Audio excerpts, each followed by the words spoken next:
This is Oman FM.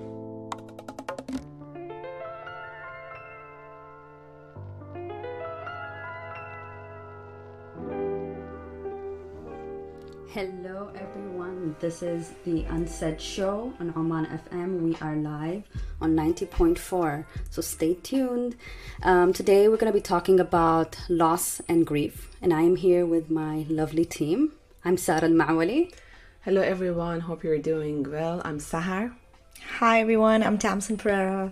Right, so we're going to be talking about loss and grief, what it is, how it looks different for everyone, how to cope with it, and how to move past it. So stay tuned, and we will be back after the break.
How are you doing, and how is everyone out there?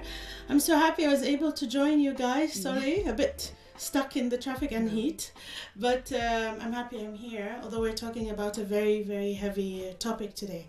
This topic actually is something that I personally have been going through this weekend, and I think sudden death is something very, very hard. So first of all, I'd like to first say sorry to everyone who has lost someone very dear to them in these times. It is very difficult, and as much as people seem to think that it's easy and you can get over it, it does take time, and I think it's good that it takes time. What do you think, Sara, what do you think about this topic today? It's quite heavy, but it's much needed. It is a heavy topic, but as you said, it's much needed, and it's something that everybody goes through in their life. No one who's living does not go through it, and it's difficult. And I think that's why we're talking about it, to normalize the feelings, to normalize talking about it, because I think sometimes grief is something that not everybody wants to talk about and they avoid. That's very true. Yeah. Sahar. First of all, I'm so sorry for your loss, for everyone who lost someone in their life, and we pray for you to have patience, because patience is actually what we need to understand what has happened and how we can continue with that loss.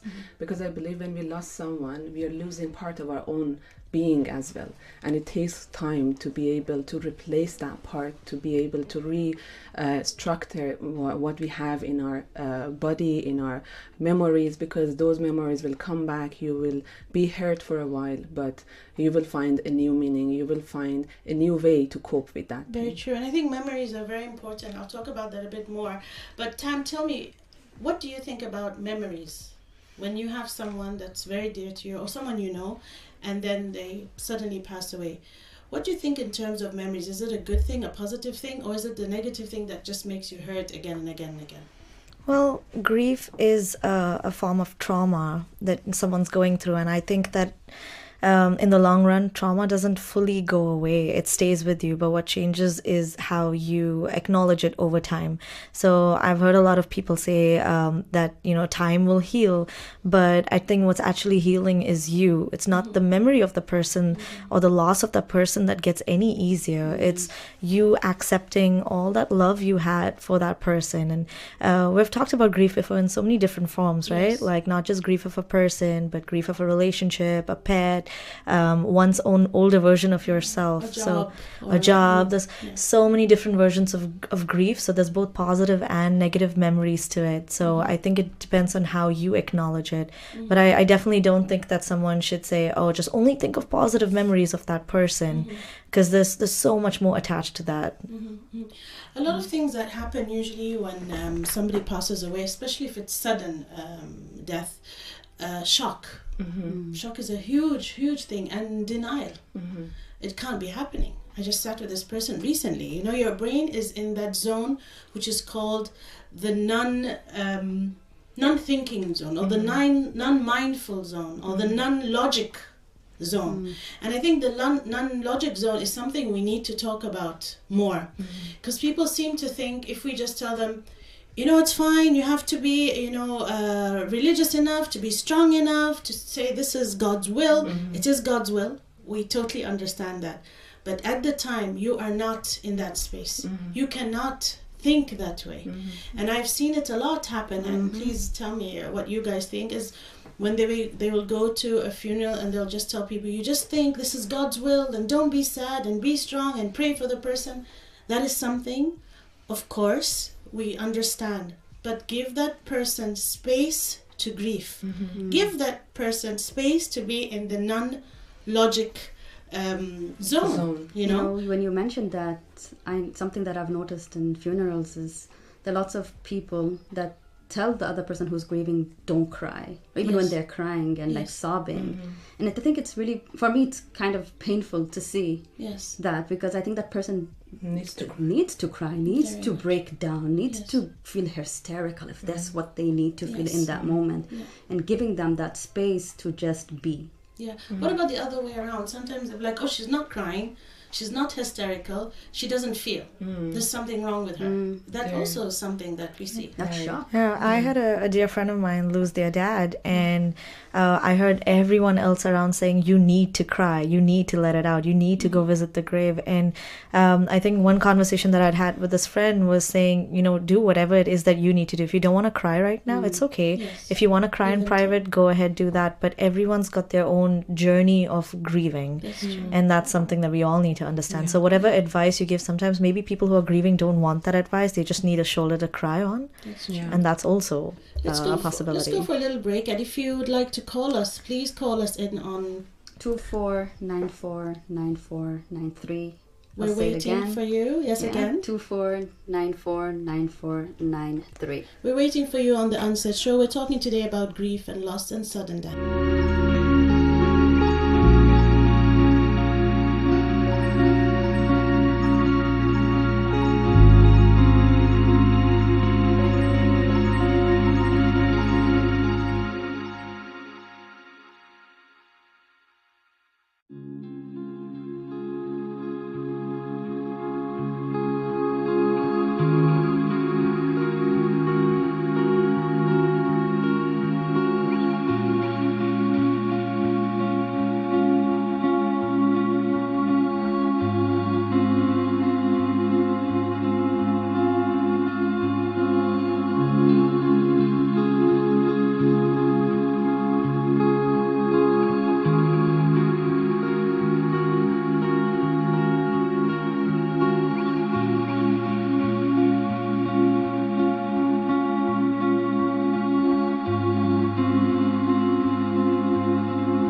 So we're back on the Unsaid show, and we'd like to remind you with the numbers to call us. Today we're talking about grief and loss and sudden death. And the numbers we'd like to share are 24949493. And I'll say it again, 24949493. So when we hear about any death, it's very, very difficult. And I think, and I'd like my colleagues to correct me if I'm wrong, that sudden death is even more shocking. And I think one of the questions that a human mind will ask, because I'm saying a human mind because I want to highlight, when we go through a shock, we're not really thinking clearly. And that's why we're called humans. Besides us being religious and we understand this is God's will, but also we have that question in our head: why, how, when? You know, these are questions that go through your head. The mistake is what we do is we ask the person who is related to the person who just passed away, like let's say it's a sibling or mother or someone, how? I don't think that is the right question to ask at that time. And a lot of things happen, as in every community in the world. Everybody will have a totally different story. And you will get the story later. And I understand that this is something that you want to know. I think it's something to make you feel relieved, to make you understand when you ask why. Because you are definitely not helping that person or the person who passed away. Right, I agree with you, because they have to repeat what has happened and they're not ready to reface it again. I was reading something about rituals and it was very interesting. People who had lost before were sharing things they didn't like to hear in that moment, in the first phase, which is shock. And they were saying that it was too much for us to handle. And then we were experiencing two different grief, externally and internally. Externally, we had to deal with the questions, we had to deal with the funeral and the things, all the formal things that we have to take care of it. And then internally, we had so much to take care of it. We didn't have time to deal with these two together. And they were saying that maybe it's good to remind people that in the first phase, we are not looking for solutions. We don't need solutions, what you can do, or it's going to be okay after a while. We just need someone to be there, even silent, just to be there. We know that these people are reliable and we are not alone in this. That's enough. True. In funerals, usually what happens, if I talk about our culture and our religion, it's 3 days. It's supposed to be a time where you help out the people who are going through grief. It is not a time to make them work for you. You are going there not to ask for where is the tea, coffee, or where is random things that I hear sometimes, which make me personally very, very angry. You're supposed to be there to help out. Now for them, the people of the house, they're in go time. They're in adrenaline rush of, this is happening now, I have to prepare. This is what their brain is saying. So even for them to grieve, it doesn't really happen very well in that time because they're very hectic. It could have two parts. It could have a good part, which, okay, they're busy, they're doing something, but also what happens later. So you see them after 3 days basically collapsing. They're able to it hits them quicker then. But I think the whole culture and the whole etiquette in funerals needs to be redone, restudied. This is not how, even in if it's, I keep on bringing up religion and society and everything, so everybody will understand. Even religion, this is not how we're supposed to do it. So when somebody comes up to you, for example, Sarah, and tells you, my friend or someone just passed away, what do you think is the best way to deal with it? What's the technique or the communication skill that you need to enhance more than any other? I think, like, if someone came to me and said that their friend died, I think the first thing I'll do is send my condolences and ask them, like, what do they need in this moment? Maybe give them a hug and ask them if they want to talk about it and give them that space to feel whatever they're feeling. Maybe instead of asking questions like how or like what happened and, like, where did it happen and all of these questions, I think it's unnecessary. But I literally just giving them my condolences and a listening ear. And if they just want a hug, I can just give them a hug. Yeah, I think a key note there is listen more and sing. talk less. Yeah. What do you think, Tam? I agree. I actually wanted to bring up this post I saw months ago online, and it talked about how true friends or true people who actually care about you will show up in times like this. And I guess I just want to talk about a different perspective of people who don't show up when you do need them. It doesn't necessarily have something to do with just you personally as well. Maybe someone who's gone through grief themselves are unable to deal with it, and so they don't know how to show up for you in that time of grief. So I would say maybe try and look at it from different perspectives and not as, oh, now I have to cut this person out of my life because they haven't been there for me. They didn't show up for me. So as easy as it sounds to say, just ask for help, ask for what you need. When people are grieving, they don't know what to ask for or what they need. Yeah, and we've never really been taught how to deal with it because there's no clear-cut picture. No one deals with it the same way. Everyone's so different. So even when you're asking, like Sara said, even when you're asking, hey, how can I support you? The person responding, you don't have to respond by saying, okay, I need this. There could be so many other things that you ask for that could be out of that box, and that's okay to ask for. And sometimes just sitting in silence with that person does much more wonders than you can think Very of. much. So listen more than talk. And remember, not everybody is okay with trying to lend a support. Some people can't deal. They can't. It's not because they're bad. It's not because they're heartless. They just can't. It's too overwhelming. Let's take a break and get back. Callers. Oh, there's a caller. Okay, that's good. Then let's do the caller first. Oh, there's no call. We'll wait for after the break.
we're back on the Unsaid show, and we're talking today about loss and sudden death.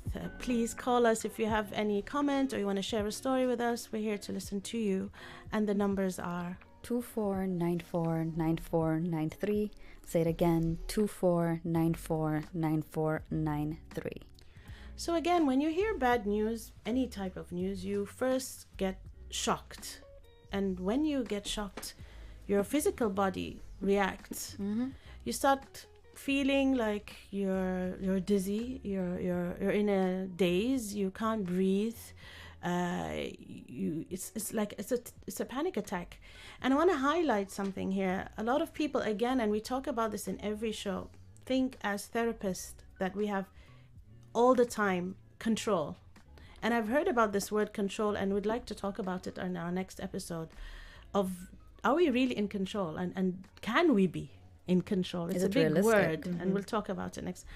But I must admit, I was not in control of my feelings at all as I heard bad news this weekend. I felt I couldn't breathe. I couldn't understand. I felt very lost in my thoughts. I kept on checking on everyone around me, my children, my husband, and maybe some people will say, how is the story your story now? I think it's a defense mechanism. When you want to defend your body from hearing bad news and feeling something's coming to get you, you act in all sorts of ways, and this is what I meant when I meant about the non-logic zone. And I think to fix that, you need to do something to understand where you stand right now. And for me, it was like, I need to go to the funeral. I need to see this. We have a caller. Let's see our caller. Hello. Hello. Hello. Hi. Yeah, I have a question. Earlier you said something about grief, and sometimes people can't be there for you, not because they are a bad person, because they can't. So as a person who's going through the grief stage and understanding that, yes, they're not a bad person, but the anger sometimes is still there. How do I deal with the anger so it doesn't turn into a resentment? You know, I'm going to get my colleagues also to answer, but I actually think, I understand from your story, it seems it's been a little bit of a while, right? Yes. Okay. I think you actually have to sit with this person and tell them how you feel. Because maybe they don't even know how to come now. Maybe it's become such a big gap that now they actually don't even know how to react anymore. So I think talking to them and telling them how you feel, and also depends how close this person is to you. But I would definitely recommend that you start the subject by, I've been going through this and it did make me upset, and I just want to understand what was happening with you because I needed you there. And just let her or him talk. Because now it's been a little bit of a while. You're probably still in the anger zone, but a bit calmer than before. And I'll get my colleagues also to answer the question. Yeah, I think your emotion of anger is very valid as well, and this other person's emotion as well of how they are dealing with your grief is also valid. So all of these emotions can exist simultaneously. So like what my colleague said, I think it's really good to actually explain your expectations, because maybe this other person had no idea that you were expecting them to be there for you. So maybe starting out with saying, hey, I have a bit of anger towards this and I want to talk it out. And at the end of that conversation, it's completely up to you whether you want to still maintain this relationship with this person, or if them not showing up for you has changed the direction in which this relationship has been moving for both of you. Yeah, and I would say the same thing, that just allow yourself to experience different ranges of feelings and don't judge yourself negatively. Why am I angry? That anger, as Tam said, is valid, but just be careful not to internalize the anger and try to find a healthy way to express your anger. I agree. I agree with everything you guys said. Is just allowing yourself to feel those feelings and use them productively. Yeah, and anger grows into a big monster.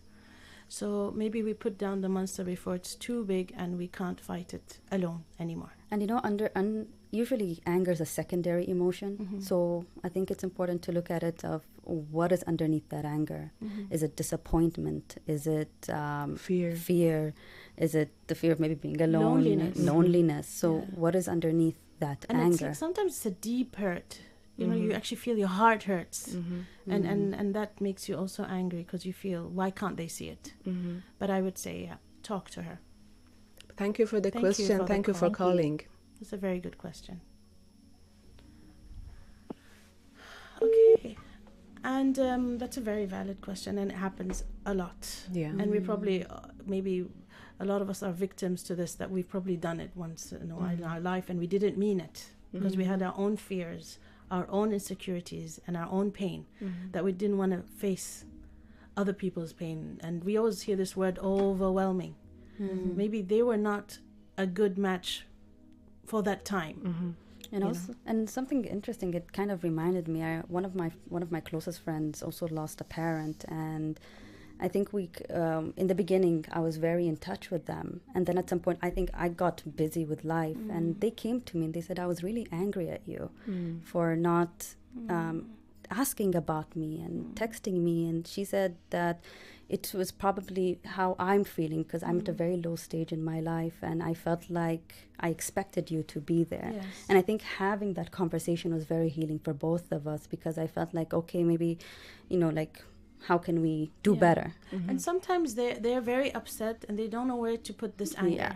Yeah. So they look about the person that's most close and they throw this anger on that person. That's why even when somebody is going through grief and they're saying all kinds of stuff, we don't take those words at that time, because it's not logical at the time, because they're trying to understand all these things that are these happening. ranges of emotions they're feeling. And I think it's very healing to have this conversation, and very mature as well, to be able to express how they feel, and the other party to just listen and to be like, no, I did not even realize that. And sometimes just hugging people that are going through this, just going to hug them and tell them, I'm sorry. Physical assurance that you can. I feel sometimes, I don't know, sometimes really there is no words. Like I always feel this way when I go to funeral. When I ask, how are you feeling? I'm thinking in my head, is that the question? I mean, That's how the are right they feeling? question. They're obviously not feeling okay. But you still say it. And then you just say, I'm sorry. And it's very interesting. The more I said I was sorry at the funeral to people, I know that they are closer to this dear friend, the more they were telling me, it's okay, we're sorry too, and then it feels like, okay, so we're all in this zone. We're all feeling this emotion. We're all feeling sad and sorry, and we're sharing this moment at that time. And I think that is the right way to go about it, to feel, okay, we are one in this, and we are trying to, as much as we can, make each other feel better. And you will hear people saying the most weirdest things around you in the funeral, and that's how they react. That's how some people, they suddenly will laugh and chuckle, and some people are angry, whispering. And I noticed with the years, I get angry at funerals because I feel, what is going on? Why are you guys fussy? Why are you laughing? Why are you not reading Quran? Why are you not sitting quietly? Why are you not respecting the place? And I even thought sometimes, why is it 3 days? Obviously, after, some people don't carry on, they don't continue, they don't read Quran, they're just talking, and it becomes a social gathering for meeting up, not for looking after the people who are going through something, and and praying to God.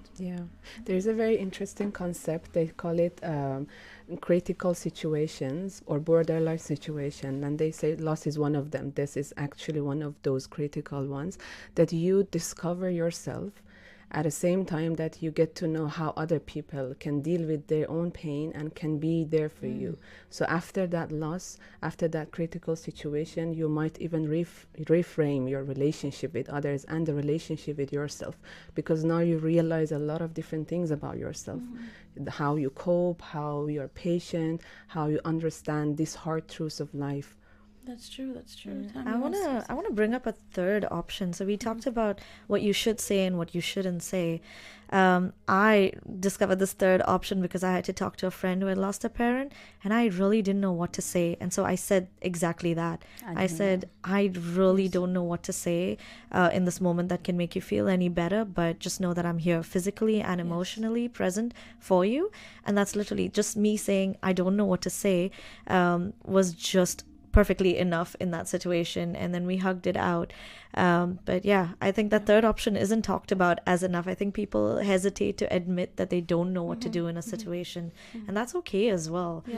And that's actually that's an option I use a lot, by the way, Tam. I like it because I feel more genuine, because I do get to a point where I'm sorry, I know whatever I'm saying, and I'm not in your place. I really don't know how it feels, but I'm here if you need me. And then I'll just follow up with a message like every day or every other day, or just to tell them I'm here at any time. You want to send me a message. If I don't answer, I will look at it later. And that just makes them feel okay. And sometimes it's not even going to funeral. It's just telling people you're there every day, not just in those 3 days. You're there every day. Shall we take a short break and come back? And if you want to call us and share your story with us, you can call us on 24949493.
Hi, we're back on the Unsaid show, and we're talking today about grief and loss and sudden death.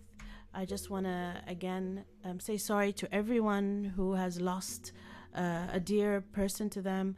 Anyone who's in these circles, we send you and us all the support and love, and we pray for them to all be okay.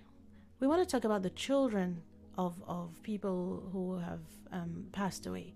I think it's one of the most difficult things. As a mother, I always think about this, how are kids going to deal, and kids don't deal like adults.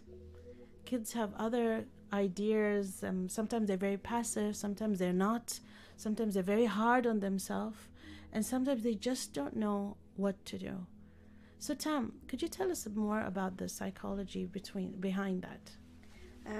I want to start off by saying that I see a lot of parents who hesitate to show their own emotions to their kids. So especially when it comes to grief, a lot of times I've seen parents hold back from crying or showing anger and disappointment and frustration because they want their kids to view them as perfect human beings who have it all together, right? And I think it's so overwhelming for a parent to have to deal with the loss of maybe a parent, a friend, or anyone else, and then have to handle their child's emotions as well. So I would say, for everyone out there, maybe have these conversations with your kid. Don't wait for someone to pass away in order to start having that conversation. It never gets easy, but also it depends on the age of the child. Maybe for a much younger child, maybe up to like 5 to 6 years of age, you could explain it with much more easier communication, and you don't have to go into too many details. But then as the child gets older, if they are asking you questions, then don't shy away from actually answering those questions. Or if you need the space to deal with your own emotions first and then talk to the child, then make that space for that child as well. Because when these questions go unanswered, it brings up a lot of confusion for the child as well.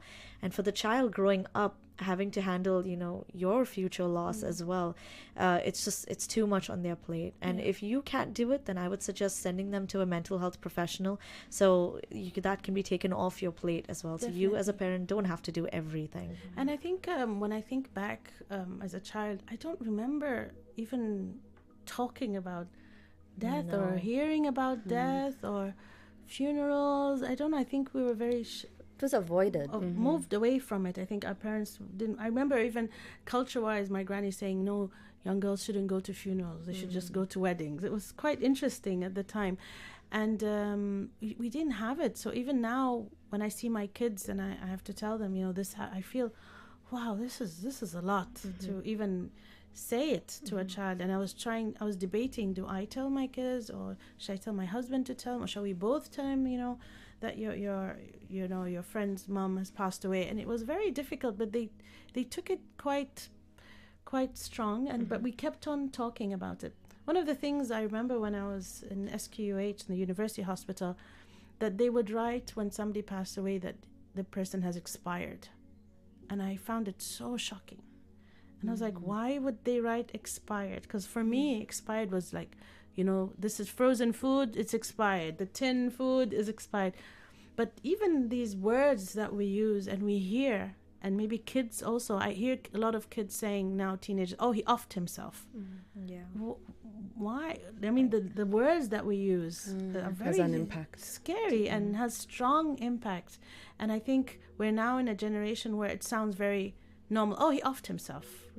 Like, it's something, I guess, cool for them to say, which is very, very painful. Yeah. Do you think because of social media and how a lot of it, I don't like saying normalized, but because it's brought up so often that people are now desensitized to it. So in like to be able to say expired or off themselves is a very insensitive way of honoring someone's death, someone's passing. Yes. Yeah. But speaking of social media, I think although there are lots of bad things that we hear in the social media, but I'm happy at the same time there are so many accounts which are talking about this in different ways, and they're encouraging people to have conversations about this in the family, with kids, in a very simple way, at early ages, just to let them know that this is part of life and it will happen to everyone. Because if we understand it as early as possible, then we can deal with it better. It's not that huge shock for us. Yeah, and now it's totally different from before. Not because it's a new generation. It's just technology. Technology has always been in when I was a child, technology was a hassle, and now with my children, technology is a hassle, and with their kids, it's gonna be a hassle. We always have to be up to date. So we can understand when something comes to us, how to deal with it. If we are now standing, for example, in a certain, spot, our kids are advanced 100 spots in front of us now, even the little ones. So we really have to catch up with what's going on. And it's so hard to hide things now. Yeah, definitely. You can't even say, I'm not going to say this because I don't want to hurt someone. You actually better say it, because it's going to come out in a way and that person's going to feel very mixed up what's happened. As Sahar said, and as Tamsyn said, it has a positive and it has a negative. It has a positive where you feel the person is still alive. We're still sharing pictures, we're sharing posts about how amazing and great this person is. At the same time, it could be hurting to keep on seeing the person. And also, in both times, it doesn't mean if we stop that we've stopped thinking about the person. Because some people think, she stopped posting now, she stopped talking. That doesn't mean that at all. I think we should stop judging on how people are reacting to stuff, because we really don't know, and we need to give people space, don't you think, Sara? I do agree. Space. And I also think that since we're talking about social media, because nowadays we post things, we post pictures of the person that passed away, and if any of you guys feel like you're grieving right now, and maybe seeing pictures of the person maybe still triggering for you, take some time off social media. Focus on yourself, focus on your well-being, and take your time with your grieving period, because grieving is not linear. There's no one way to no instruction how to grieve, and there's no one way to go. It's like you can be going back and forth with different ranges of emotions, and I think allowing yourself to be is important. That's very good. I agree with how there's both good and bad sides to social media. A really good childhood friend of mine was traveling to Oman, not realizing that his dad had already passed away, and he found out through social media at the airport halfway through his flight. I can't begin to imagine what he had to go through for the next 16 hours of that flight, knowing he was coming to a funeral, right? So I do think that whenever we are posting and resharing things on social media, please be mindful of what you say and how you post it, and don't feel like you need to post it just because everyone else is posting it. You don't have to follow what everyone else is doing as well. Deal with it in your own way. And have the right info. Don't make up stories. Yes. Because it's really, really, really painful. Let's take a break and come back and talk about how do we deal personally on when we hear bad news. What do we do? Please call us on 24949493. Call us and share stories, or really if you want to send out a message to someone, then we're here to listen to you. Call us.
So we're back on the Unsaid show, and we're going to talk now about how each person deals with loss, deals with things that they're going through, and that each one of us probably has a different mechanism or a different way of dealing.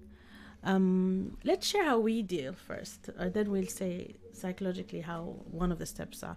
I think if I talk about myself personally, I try, and when I feel that I'm going into a dark, alleyway or a dark hole, I try and pull myself out by doing something. So maybe I'll go and look for pictures of the person or things that person wrote, or I'll search in memories. I think memories are the most beautifulest thing to have, because the more memories you have, the more you keep the person alive in your heart and in your brain. And I know that this certain beautiful soul that passed I had lovely memories with her, and I think that's what helped me pull me out. And I went to look at what did she write, what did she say, do I have pictures with her, do I have videos? I needed to hear her voice. And we're blessed in technology now that we have all of these things, as much as it might hurt, but also it reminds us in a way of people around us. So for me, in any case, it's okay, now what do I do? Now what do I create? How do I make this something to work on? Maybe we need to talk about loss now. Maybe we need to do support groups more. Maybe there's something I need to do. That's how I would deal with some bad situations. What about I think for me, like when dealing with like a painful or a heavy situation, I like to give myself time to process. Because if I'm not processing, then I'm on autopilot, and that is not good for me or for anyone around me. So I like to process, kind of understand what am I feeling right now, and then the next step for me is to go and talk to someone I know that I can be vulnerable with, and someone that is safe, someone that can listen to me more than just give me advice or give me a pep talk, because that's not what I want and need. And especially when it comes towards grieving, I'll go to someone who's probably grieving the same person with me. I remember when I lost my grandma, and it took me a long time to make peace with what happened, and then to say a proper goodbye to her. Although we went to the funeral, but I couldn't say goodbye. I was not ready to say goodbye. So later on, we still had her house. I used to go to her house, sit there, and I asked my mom to cook the dishes she liked. We ate together. We talked about her memories. I brought all her pictures. So I took my time to say a proper goodbye, and I reminded myself that I can have her beside me by doing things that she likes to do, by asking myself, if she was here, what she wanted me to do, how would she be happy to see me? So I'll go and do those kind of things. In her birthday every year, I'll go and do something that she liked, like going to the beach or going to a restaurant or watching a movie she liked to watch. So I think these all small details can help you to remind yourself that sometimes you can carry the pain, and then be patient with yourself until you can put that pain down. That's very true, yeah. For me, I think it really differed on the type of loss. For me, like when I lost my dog when I was a kid, a lot of people, I heard them dismissing my loss, saying, oh, it's just a dog, it's just an animal, it's not a big deal. To me, it was a really big deal because I grew up with my dog and I loved him. And I ugly cried back then when I lost him, and I still ugly cry about it. So for me, when I look at memories and pictures, that triggers my crying. For friends I've lost to suicide, for some of them, I have had a lot of anger that's turned into sadness and acceptance, but there was a lot of denial at first as well. And then my last kind of loss is like a loss of a relationship with someone, which initially there were different kinds of them, and some of them I actually felt happy about. It was a good loss. I was glad that I had had that time with that person, and then it had ended, and then I have now become a different version of myself. So for me, I can't pick just one way of how I've grieved. It's changed because I've changed over the years as well, and I think that applies to all of us with how we view these emotions. So yeah, that's true. You do change within the years on how you are able to deal. And also depending on the loss and grief you're going through, it will just depend on Very the much. feeling. And sometimes people say it doesn't matter, it's a loss. It doesn't matter if the person was sick before or if it's sudden. I still think personally that when person is sick, you kind of, God helps you slowly, but when it's just sudden, it's a shock to your system. It's like an electric shock. So it does take time, and it seems everybody thinks of it differently or deals with it differently. Now, in terms of mental health, journaling is one of the best things to do as well. Support groups. Going to therapy. Yeah, and I know that we've started quite a few in the clinic, going to therapy. Yeah. What else? Being close to nature, because nature has a huge energy to help you to heal your wounds. That's very true. Yeah. I think just doing what you need to do. There isn't a clear-cut way of dealing with grief. So if you want to act out an ugly cry, do it. But also recognize that however you're dealing with whatever you're dealing with, do it in a way that's helping you, not hurting you even more. And I always hear this thing of, I don't want to see the pictures anymore. I don't want to hurt. I don't want to talk about the person. I think the person deserves to be talked about. The person deserves to be celebrated and cherished and remembered. So as much as it might be painful, but it's good. It's a good thing. And, in the end, you do what makes you feel okay and how you can deal. Sadly, we've come to an end to this show today, and it has been a bit heavy. Again, I do want to sorry, I said this a few times today, but I do want to say sorry again to everybody who has lost a dear person. It is not easy. Take your time. There isn't one clear cut on what we need to do, but do something that will work with you well. And I hope that everybody doesn't need to go through this, because it's very tough, and you do go into that non-logic zone as long as you can pull out of it later on. So the last words from the lovely ladies. I would say, focus on yourself, take care of yourself, surround yourself with safe and vulnerable people, and just take it easy on yourself. I read something beautiful in Quran, which is called Sabran Jamilan. So I'll pray for all of us to be patient enough with ourselves and people around us who are going through grief.